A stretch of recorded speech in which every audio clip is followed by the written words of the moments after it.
Welcome to Florida's Cannabis News Podcast, a weekly podcast exploring the legal, political, and economic changes to Florida's cannabis industry, covering important news and events for Florida cannabis businesses and professionals.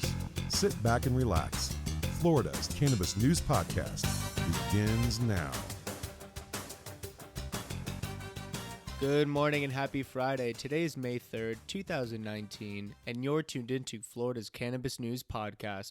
This is your host, David, and I'm here every Friday covering the latest news and events in Florida's cannabis industry. As usual, we have another news-filled episode, so let's dive right into this week's top stories.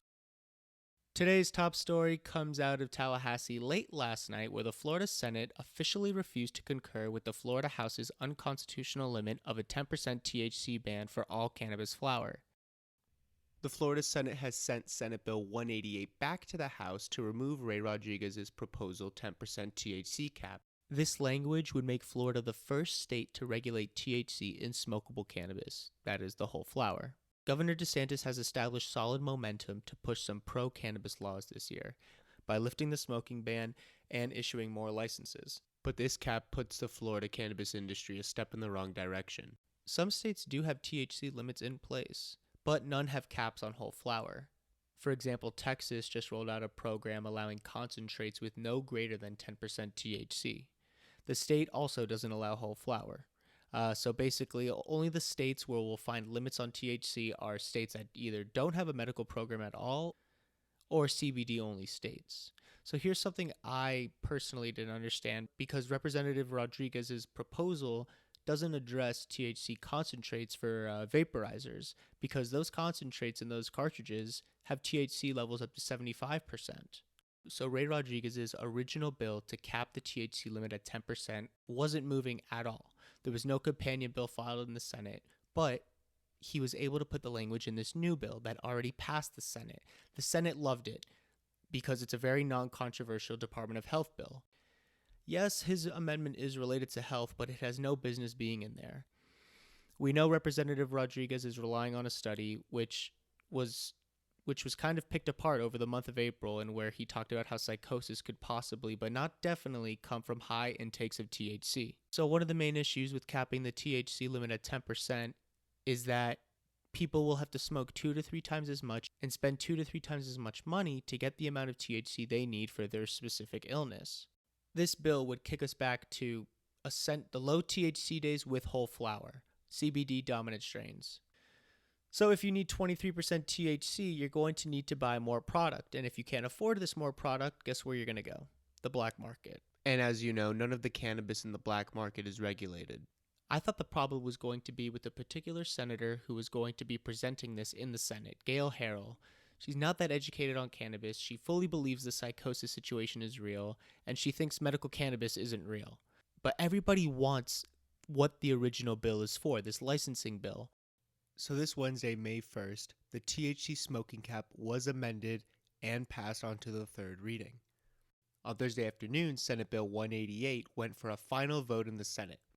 During debate, Senator Gail Harrell refused to concur with the Rodrigues amendment with the THC cap and sent it back to the House with a demand that they retract the amendment. It seems like the senators and Governor DeSantis want the Florida cannabis industry to progress and evolve. So once the language is removed, the Senate bill is going to be identical to the original bill, which is for Department of Health regulations and licensing for doctors. So once it's identical back to its normal original form, they can vote on it and then send it to the governor without any THC cap language. We're recording late Thursday night, so the morning listeners can get their content in on the way to work or the gym or wherever they may be going. But stay active on Twitter with us tomorrow, _FL Cannabis News, to see what ends up happening with Senate Bill 188. So the last full day of session is tomorrow, Friday, May 3rd. So here's where we're at right now. The Senate sent the bill back to the House to say, get this language out. And if the language is not changed, they'll just end the bill. It's interesting because this was Senator Harrell's bill, the original bill, Senate Bill 188, and she didn't want her bill to die. So she was the champion for the cannabis industry this week. This was a nice win for Florida's cannabis industry, but we still need to get edibles online, we need testing requirements, and licenses issued. Jacob Ogles of FloridaPolitics.com has a nice write-up of this story that I'll have linked below in the show notes. Our second top story actually happened late last week, where the Florida Senate unanimously passed Senate Bill 1020, the bill that establishes Florida's hemp program. So, what is hemp? Well, in order to define that, we have to look at the Farm Bill that was passed in December of 2018. So, in late December of 2018, the federal Farm Bill was passed and signed.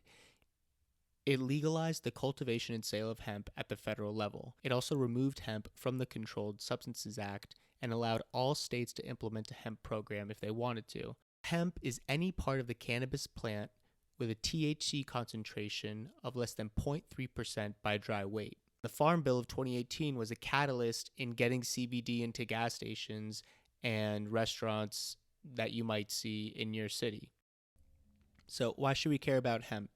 It's great for food, great for salads, body oils, pet food, clothing, basically anything. Plastic, paper, and construction materials. So, for example, I think one of the ways hemp will impact the country most is through hempcrete. This is when hemp is used for building materials, so they'll combine hemp with lime mineral, and there's stronger resistance to bad weather and less damage incurred during bad weather. Another industry hemp could tap into is the auto industry through fuel biodiesel and the making of actual cars. So a year ago, Jay Leno featured a story about the world's first carbon-negative car made of hemp plastic. The body of the car is lighter than fiberglass, 10 times stronger than steel, and can run on recycled agricultural waste. In 1941, Henry Ford actually built a potentially carbon-negative car out of hemp plastic that ran on hemp fuel. The car ran on ethanol made from hemp or pretty much any other agricultural waste. It was also featured in popular mechanics magazines and the New York Times. So in 1937, hemp was strictly regulated by the Marijuana Tax Act. So in 1938, Popular Mechanics magazine dubbed hemp the new billion-dollar crop. So in 1941, Henry Ford builds the car with panels partially made by hemp fiber. Also in that same year, the United States Army used their Hemp for Victory campaign to urge farmers to grow hemp and support them in World War II. Between 1942 and 1945, the U.S. cultivated 400,000 acres of hemp for the war effort. But in 1957, as World War II ended, the demand for hemp decreased and so did hemp production. And then fast forward to 1970, the Controlled Substances Act comes into effect, abolishing the taxation approach that was implemented in the 1937 Marijuana Tax Act, making all parts of the cannabis plant, regardless of THC or CBD content, illegal.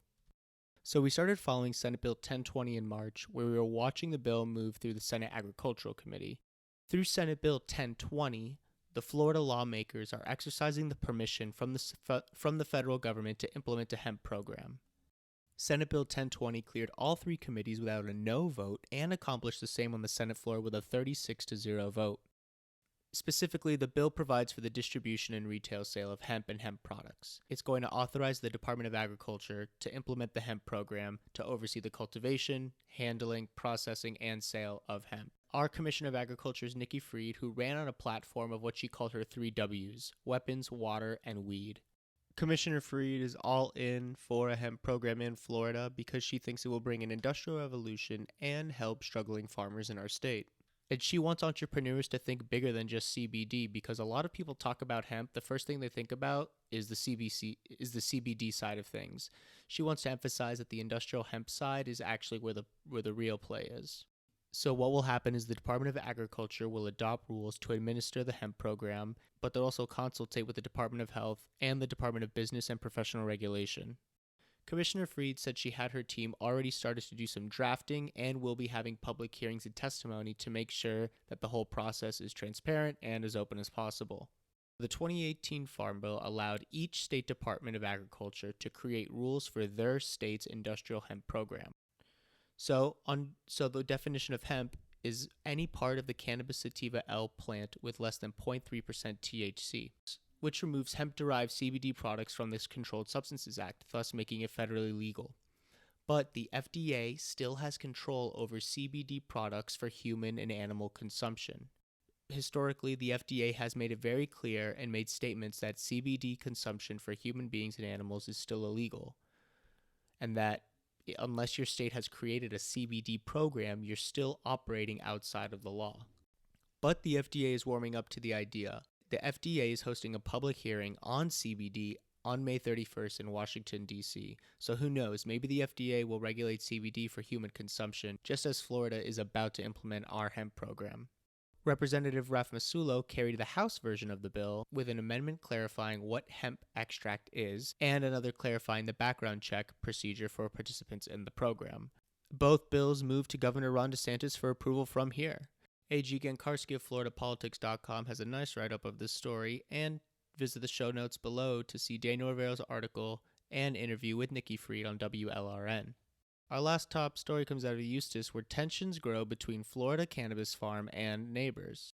A California-based company, MedMen, has recently debuted a medical cannabis farm in Eustis, and it's taken a number of steps to mute the noise and other operational issues that are bugging neighbors, but the neighbors are saying it's not enough. So last year, MedMen took over the old Treadwell nursery on County Road 44A, and the neighbors are so fed up that they have approached Lake County Commission and state officials. Neighbors who live near the farm say they can barely stand there being any longer, and that they're getting headaches and constantly feeling stressed and aggravated from lack of sleep, and nobody seems to be able to do anything. Neighbors came together and started wearing Stop the Noise t-shirts and attended Lake County Commission meetings last week to voice their concerns. They're upset about the bright lights glaring onto the road at night and in the early morning. MedMen did respond publicly through their spokesman Daniel Yee and said they're aware of the concerns and have taken steps to reduce the noise. They added silencers around the dehumidifiers, which generate most of the noise, and added wooden walls along some of the outer edges of the property to buffer. Mr. Yee said by June 1st they plan to install vinyl installation blankets and enclosed AC units to ensure they won't add to the noise levels. So what happened was Treadwell Nursery actually was quieter last year, but it was because they used open-air greenhouses and fans. So when MedMen bought their facility, they upgraded it with climate-controlled Dutch-style greenhouses to reduce humidity levels and produce better quality and safer products. So they're doing what they can to reduce noise levels, but they are admittedly louder. Neighbors are still not buying it. They say the only real solution is for the county to amend their ordinances to regulate the noise, lights, and traffic. MedMen officials, neighbors, and community members plan to attend meetings this week to discuss the matter further. Pop on over to Roxanne Brown's article in the Daily Commercial for more details. If you want to get in on the conversation during the week or just stay updated every day, visit us on our Twitter account _FL Cannabis News.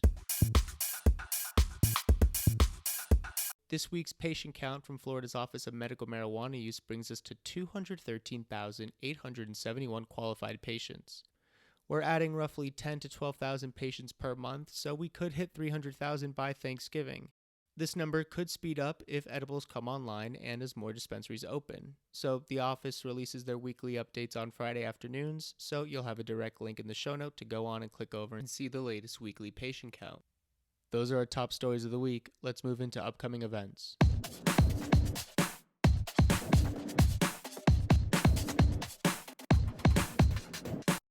There are a bunch of great events this week. Starting Saturday, May 4th, South Florida's Cannabis Physician Symposium will be happening at the Signature Grand at 6900 South Road 84 in Davie. This event is going to be awesome. Holly Bell, Florida's Director of Cannabis, is opening things up around 9 a.m.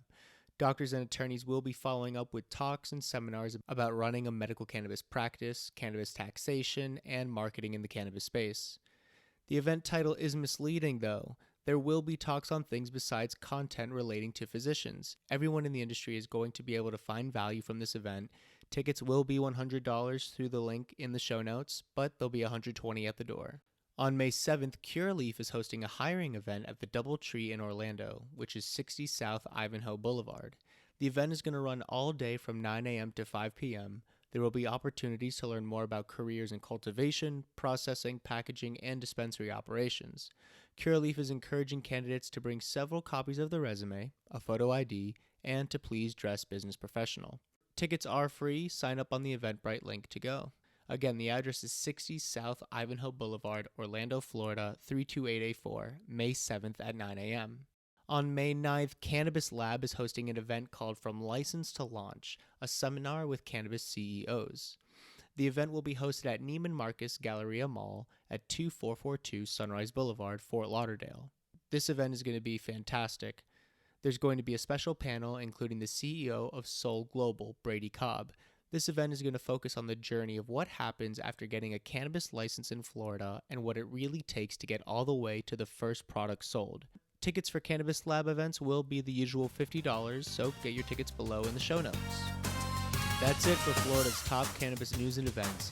If you have any stories or events you'd like to share, head on over to our Twitter account, _FL Cannabis News, or email us at floridacannabisnewspodcast@gmail.com. Subscribe and rate us 5 stars and share the content with your friends if you're into the podcast. Thank you for staying up to date with Florida's cannabis industry. I'll be back with you here next Friday for another news-filled episode of Florida's Cannabis News Podcast. Have a great weekend.